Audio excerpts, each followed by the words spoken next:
Buenas y bienvenido o bienvenida a un nuevo vídeo donde hoy vamos a ver diferentes aspectos relacionados con ese miedo al ejercicio y cierto miedo a ciertos movimientos, como pueden ser ciertas actividades de tu vida diaria o ciertas actividades relacionadas con una práctica deportiva, como puede ser fútbol, pádel, baloncesto o simplemente correr. Y esas actividades diarias como puede ser sacar el lavavajillas, agacharme a ponerme los calcetines o sentarme en el suelo a jugar con mi hijo.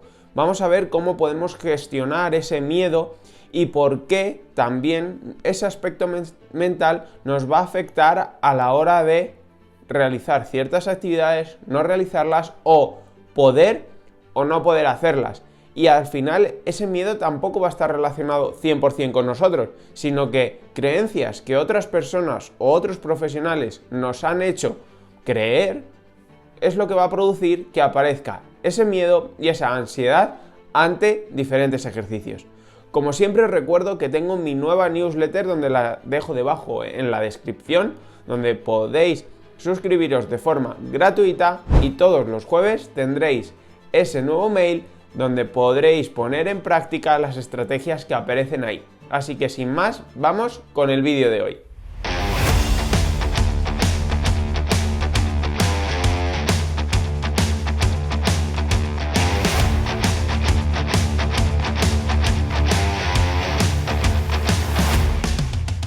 Seguramente si estás en esta situación estarás preocupado porque has tenido que dejar de hacer ciertas actividades, has tenido que dejar de practicar tu deporte favorito, no puedes disfrutar de una tarde jugando en el suelo con tu hijo o con tu nieto o con tu sobrino o incluso con tu hermano. ¿Por qué? Porque tienes ese miedo a que si me siento en el suelo, a ver si no me voy a poder levantar. Si me agacho a poner el lavavajillas, a ver si no me va a pegar un tirón. O si voy a jugar al pádel, a ver si voy a tener que dejar el partido a medias o a ver si al día siguiente voy a estar con dolor. Pues ese miedo no debemos por qué tenerlo. Y muchas veces nos dicen, no, es que con la patología que tienes que dejar este deporte. Lo mejor es que lo dejes si no quieres que te cargues tu espalda. Y no, para nada. Lo que hay que hacer es prepararnos para que nuestro cuerpo sea capaz de soportar esas demandas que nosotros queremos. O sea que una de las cosas que debemos de tener en cuenta es el no tener miedo a estas actividades. Y por otro lado también debemos de tener en cuenta nuestras creencias o las creencias que otros nos han puesto sobre nosotros. Es decir, las creencias que nosotros tenemos sobre qué es el dolor, sobre qué es el daño, sobre qué actividades producen más daño o menos daño, qué ejercicios producen más daño o menos daño. ¿Estaremos en lo cierto o estaremos equivocados? Pues eso es algo que vamos a ver a continuación.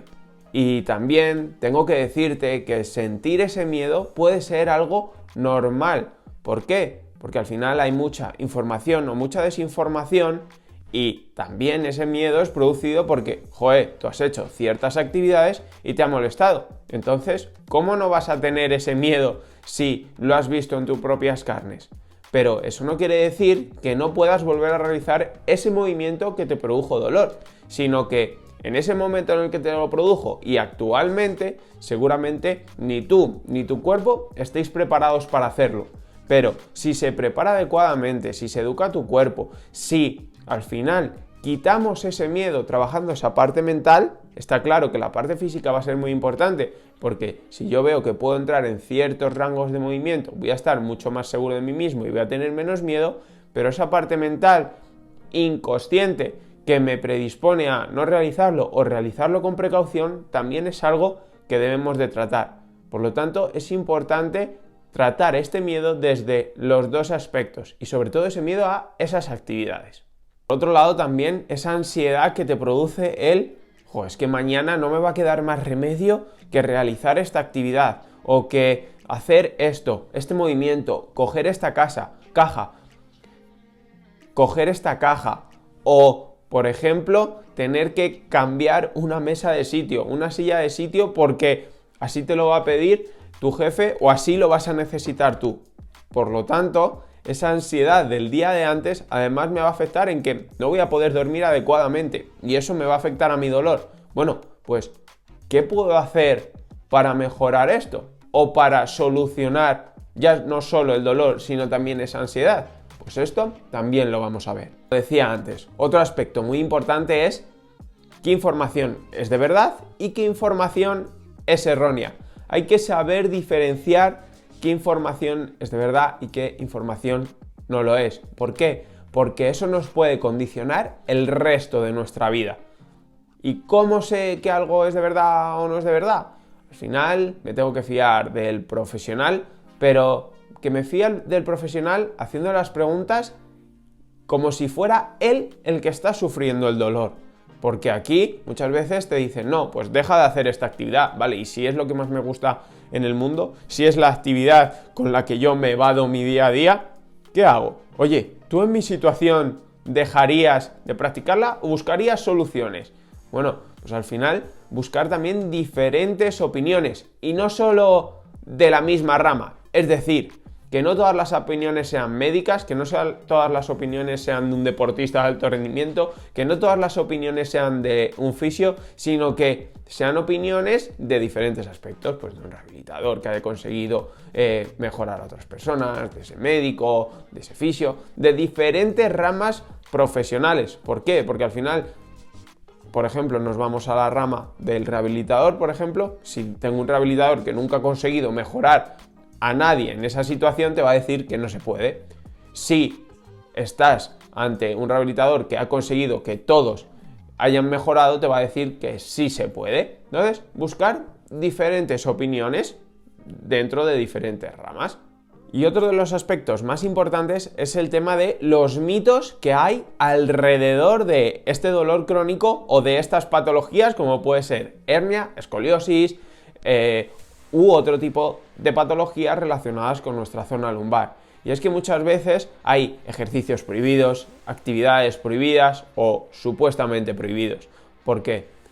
Normalmente, por ejemplo, cuando tenemos una hernia nos dicen no puedes correr porque no puedes hacer impacto, no puedes jugar al pádel porque tiene mucha rotación, no puedes practicar X deporte porque tiene mucho impacto y además no tienes control sobre tu zona lumbar.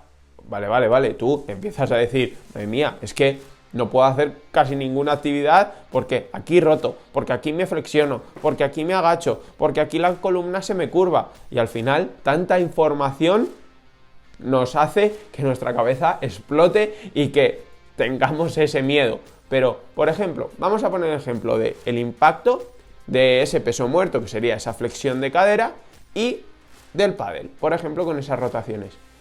Pues ninguno de los tres va a ser peligroso o va a producir un problema por sí mismo. Es decir, ni la carrera, ni jugar al pádel, ni agacharnos de esa manera, hacer ese peso muerto y coger ese peso desde el suelo va a suponer un problema. El problema va a ser no estar preparado para hacer esa actividad, sea cual sea. Oye, yo si no tengo esa patología, no tengo ninguna patología, pero mi cuerpo no está preparado para ese impacto, seguramente mis rodillas, mi cadera, mi zona lumbar se resientan. ¿Por qué? Porque no estoy preparado para esa actividad, pero no tengo ninguna patología. Pues lo mismo va a pasar si tienes esa hernia. Oye, si tú no has preparado tu cuerpo, si tú, por la situación en la que sea, o por la patología, o por las compensaciones que tu cuerpo está generando ante la patología, ahora mismo no estás preparado para ello. Pero si tú te preparas, no vas a tener ningún problema en soportar ese impacto, en soportar esas rotaciones y en soportar esas flexiones, que de hecho, en muchos casos, no es que sea contraproducente, es que va a ser beneficiosa para ti y para tu situación. Es decir, no te tienes que limitar y no tienes que tener miedo a estas actividades. ¿Por qué? Lo que tienes que tener miedo es a no estar preparado. Así que, ¿cuál es la solución? Prepararse para ello. Y luego también empezar a priorizar, en vez de todo lo que no puedo hacer o todo lo que no estás preparado para hacer, oye, ¿qué sí puedo hacer? Y que cada vez sean más cosas las que puedes hacer, qué actividades ahora mismo estás preparado y que te van a ayudar a que cada vez tú puedas hacer más actividades, más deporte y te sientas sobre todo más seguro de ti mismo y con menos miedo y menos ansiedad por diferentes momentos de tu día o diferentes actividades que no te va a quedar más remedio para hacer. Así que, ¿qué consejos puedo darte para conseguir esta mejora? Bueno, pues uno de los consejos más importantes es afrontar esa situación, desde todos los aspectos, físicamente, mentalmente, afrontar esa situación de dolor y afrontar esa situación de miedo. Y sí, es muy fácil decirlo, pero hacerlo requiere de, en algunos momentos, cierta ayuda. ¿Por qué? Porque no vas a saber si realmente estás haciéndolo del todo bien, o porque no vas a tener esa seguridad de, oye, esta molestia que tengo o este dolor que tengo después de haber hecho esta actividad es normal o no es normal. Por lo tanto, al final tú tienes que tener esas herramientas y afrontarlo con esas herramientas que te van a ayudar a tener un progreso a largo plazo. Y otro aspecto muy importante y que nos va a ayudar con ese miedo y esa frustración y esa ansiedad ante ciertas actividades y ciertos momentos va a ser el visualizar. El visualizarnos a nosotros o visualizar directamente un vídeo de alguien realizando esa actividad que nosotros creemos que no podemos. Por ejemplo, si yo visualizo a alguien jugando al pádel y yo cuando estoy jugando al pádel tengo dolor, eso también me va a ayudar a que mi cabeza va a interpretar y va a haber ciertas conexiones que si yo visualizo a otra persona, pues me va a ayudar, pero sobre todo, si yo me visualizo a mí realizando esa actividad, en el momento en el que llegue y esté preparado para ello, lógicamente, porque por mucho que visualice, si yo no me preparo, esto no es magia, pero si yo me estoy preparando a la vez que voy visualizándome en esa actividad, luego me va a ser mucho más fácil no tener ese miedo a que en el momento en el que esté realizando la actividad no me vaya a dar dolor, porque yo ya me he visto practicando esa actividad sin dolor. Y otro aspecto también para bajar sobre todo esa ansiedad son ejercicios de relajación y de respiración, que lo que me van a ayudar es a bajar esa actividad del sistema nervioso y bajar, por ejemplo, esa ansiedad ante, por ejemplo, la primera vez que vas a volver a practicar pádel. Bueno, pues si va a ser la primera vez después de 3 meses que vas a practicar pádel, seguramente tengas esos nervios, esa ansiedad. ¿Por qué va a pasar? Bueno, pues realizar esos ejercicios de relajación, de respiración antes, me va a ayudar a que esté más tranquilo y que me sea mucho más fácil realizar esa actividad. Aunque sí, va a haber momentos en los que los nervios no se van a poder controlar. Pero si realizamos diferentes estrategias para que esos nervios, en vez de ser de un 10, sean de un 6, será mucho mejor. Cuanto a los ejercicios, al final tengo que demostrarme que puedo y ver a otras personas que me demuestran que en mi situación pueden. Porque ver a otras personas que están, como he dicho, en tu misma situación, con tu misma patología, realizando esas actividades que tú en teoría no puedes, también te va a ayudar. Por ejemplo, aquí os voy a dejar diferentes ejercicios que estaréis viendo ahora mismo, donde van a ser beneficiosos para ti, donde vemos que hay, por ejemplo, flexiones a nivel de la columna, donde vemos que hay diferentes posiciones o estás realizando un salto y sí, vas a poder hacerlo, pero a través de un trabajo individualizado para ti. Seguramente no estés pegando saltos de la noche a la mañana, pero sí que realizar, por ejemplo, ciertas caídas o ciertos pequeños impactos va a ser beneficioso para ti y para tu patología. Os voy a dejar por aquí una de las entrevistas de uno de los chicos a los que he ayudado, donde él pensaba que no podía realizar su práctica deportiva o que no iba a volver a realizarla y para nada, después de un trabajo volvió a practicar ese deporte que tanto amaba y que tanto le gustaba y que tanto había practicado durante tantos años. Por lo tanto, vemos que se puede conseguir. Y nada más, hasta aquí el vídeo de hoy, espero de verdad que os haya gustado, si es así como siempre dejar esa manita arriba, os dejo por aquí mi Instagram para que le echéis un vistazo, para que me contactéis por ahí y nada, me gustaría pues saber si este tipo de vídeos os está ayudando a solucionar un poquito más o a afrontar un poco mejor vuestra relación con el dolor. Así que nada más, hasta aquí el vídeo de hoy y os espero en próximos vídeos.